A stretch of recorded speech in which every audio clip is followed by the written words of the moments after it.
Ladies and gentlemen, this is an article in New York Times. Jan and Mar-a-Lago inquiries converge and fight over executive privilege. In both cases, former President Donald J. Trump is claiming a novel power to keep White House information from his time in office secret from the Justice Department. Why shouldn't he keep it secret? Did he commit a crime? You don't investigate a crime. A crime occurs. Break-in, Watergate. Watergate was a break-in, okay? A crime takes place. A car is stolen. Top secret intelligence is funneled and siphoned to servers outside of the United States government. I'll have a very important short on that either today or tomorrow. Hit subscribe to this channel, by the way, ladies and gentlemen. We're almost at 200,000 subscribers. We're going to zoom past that this month. But it's not difficult to decipher or to confirm that a crime has been committed. You don't investigate whether somebody had been robbed.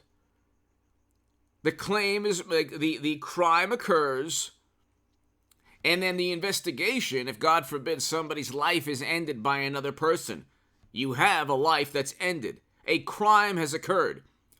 In Whitewater, there was money lost, for example, with Bill and Hillary.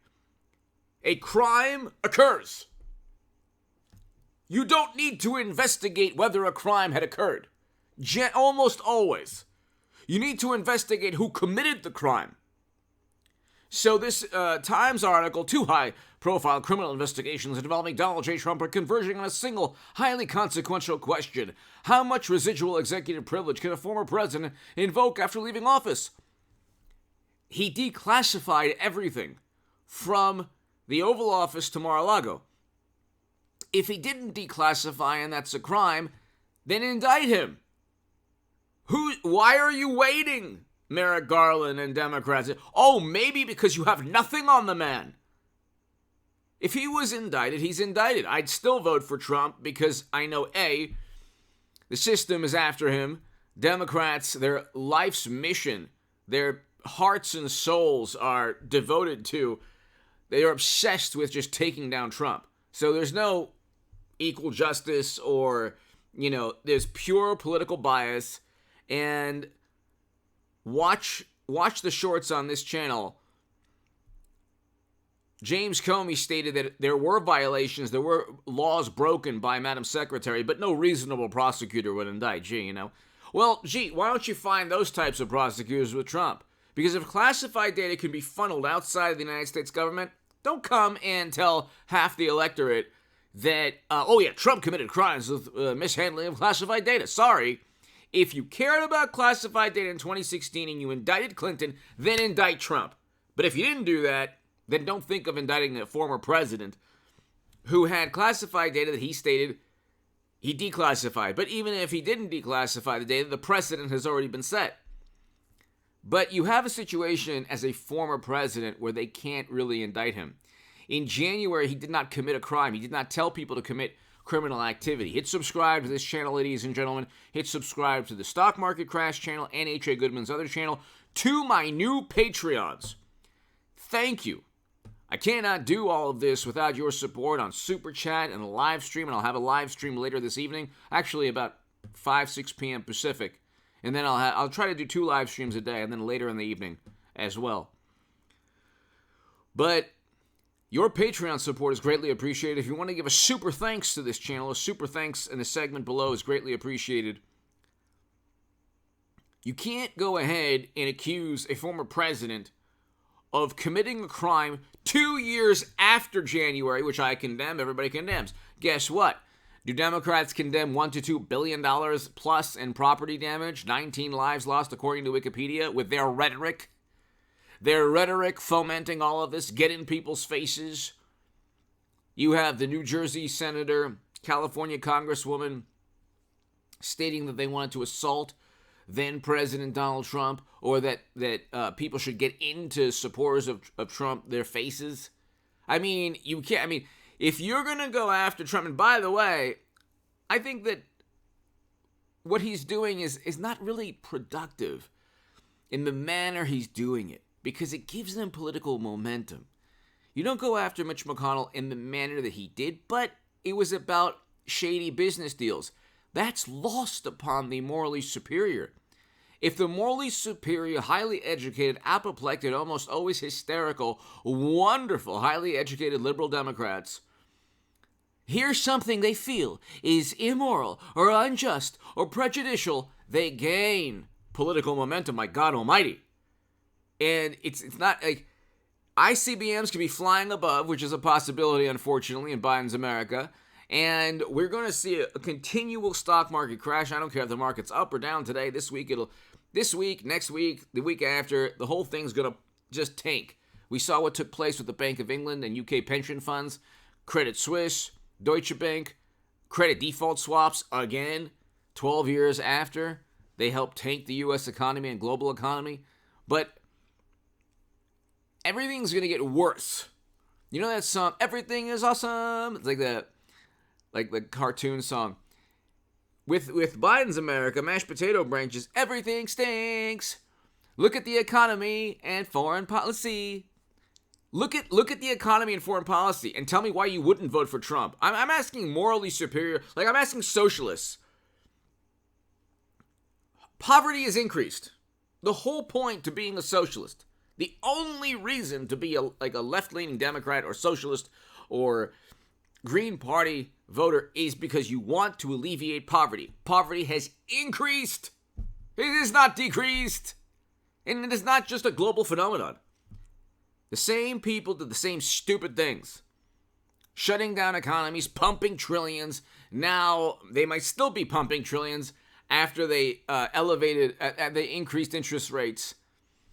I mean, it's like never ending. They go back and forth because their policies are horrendous and don't work. Their ideology is based on pure attainment of political power. They don't really want to accomplish anything.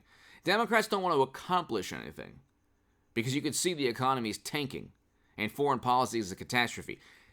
The Democratic Party wants only to attain power. That's it. They don't want to actually govern in a manner that promotes economic mobility, growth. They don't care about that. They're the morally superior, highly educated, wonderful liberal in America says, at least Trump isn't tweeting. That's it. You can have a stock market crash. You could have a nuclear confrontation in Europe. You can have an invasion under their watch. You can have horrible foreign policy, crime, homelessness. I mean, everything's worse. Everything is objectively worse now than it was in 2019, or even last year of Trump's presidency, which was commandeered by Democrats and media and highly educated experts, they were wrong about everything, but that's another story. It's objectively worse now. If you think that the wonderful, empathetic, yeah, right, Joe Biden presidency is better than Trump, you must be wealthy or you must not care about foreign policy because it's objectively worse in every way, shape, and form. It's not even a debate. You could say, hear Bill Maher, he's very intelligent, but he's like, Republicans don't really like democracy. Democracy does not entail Trump or anyone's opinion. It does not survive on the opinion of people. You can have half the electorate believing something. Democracy has nothing to do with the opinion of people or opinion polls or one day in American, or democracy exists through law, the courts, people choosing a president they want, which is what they did in 2016 when Democrats said that the Kremlin influenced our democracy. And they didn't accept Trump ever. I mean, the biggest hypocrites on the planet are liberal Democrats who talk about democracy and authoritarianism. They're the ones who push to silence debate, discourse, dissent. Who silences dissent? Is it Trump? He doesn't care what you think. Trump doesn't care at all what anyone thinks or does. That's the antithesis of an authoritarian. And if you say, well, he doesn't accept. So what? It has nothing to do with democracy. You've redefined democracy as whatever suits the Democratic Party. Democratic Party cheats Bernie Sanders every 4 years. And no, he didn't win in Iowa. All right, I mean, he did. He probably won in Iowa. He probably won in Iowa and then got cheated 2 years ago. But that, who cares? I'm not even. I used to be the biggest Bernie Sanders booster on the internet. Now I'm no longer. Obviously, I support Donald Trump. I want a great economy. You support Trump. There's a moral imperative to support Trump. You support him for a great economy and a great foreign policy. Foreign policy stinks under mashed potato brains, Joe. And the economy's in free fall. The market goes up today, down today, goes up 200 or 300 or 400, goes down 500, doesn't matter. The whole thing will tank and cater, unfortunately. And this whole phenomenon, it's never ending. It's like, you even see the Wall Street Journal, Trump, somebody could take him literally. He didn't tell people to get into someone's face like Democrats. I mean, if you were going to go ahead and judge Trump, and I disagree with what he did and the manner he did it, but who cares? At the end of the day, at what point will America say, you know what, I'll deal with Trump's personality. My God, I just want a good economy. I want a good president. Is Trump's personality fantastic for everybody? No, who cares? This isn't a personality contest. This isn't a popularity contest. Who cares? Who cares about Trump's rhetoric or his words? The entire U.S. economy is about to collapse, like in a 2008 moment. Do you care about that, Democrats, at all? At all? Poverty is at close to 15%. I mean, do you care about that? It was at 10.5% under Trump in 2019 before Democrats and Democratic Party governors gleefully tanked their economy. I have to keep people safe. And they tanked their economies. But my God almighty, at what point will you stop obsessing over Trump? And then they say, well, climate emergency. Then why is Biden pumping strategic petroleum reserves into the country, hypocrites? I mean, it's like, does hypocrisy even exist for half the electorate? My God almighty. You're not talking about Green New Deal now, are you? You're begging for fossil fuels to stay low in price because their demand is basically skyrocketing even in a recession. Anyway, hit subscribe to this channel. Be here tonight or later in the day, midday for the live stream, probably about 5 p.m., 6 p.m. Pacific. This is going to be a very important month. We have a Durham probe in literally 7 days. And everyone just rolls their eyes and yawns. Oh, Durham probe, whatever. This is the Steele dossier subsource. He'll get 1 conviction out of 5. I mean, if he doesn't, it's like he's completely inept. But I don't think he's already put away a bureau official in prison. He'll get 1 conviction. That would surprise me if he didn't get 1 conviction out of 5 counts. And then you get a renewed special counsel because Trump Republicans will take over the House. Whether they take over the Senate, if Americans are, let's just say, dumb enough to vote for Democrats in the Senate, after everything we've seen with the economy and foreign policy and what an inept failure this Biden administration has been, I don't know what to say.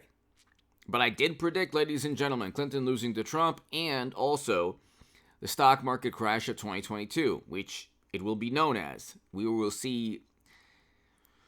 We're in the first inning of an economic decline. Read my Federalist article, and I've been told by a lot of my viewers that my analysis has saved them money saved their retirement accounts, which I'm very honored that people would say that. I never told anyone to do anything specifically in terms of investment, but I did tell people that things were going to collapse, and they are. Give me your thoughts below. Hit subscribe right now to my new Patreons again. Thank you so much. My Patreon link is below in the description section. Thanks, everyone.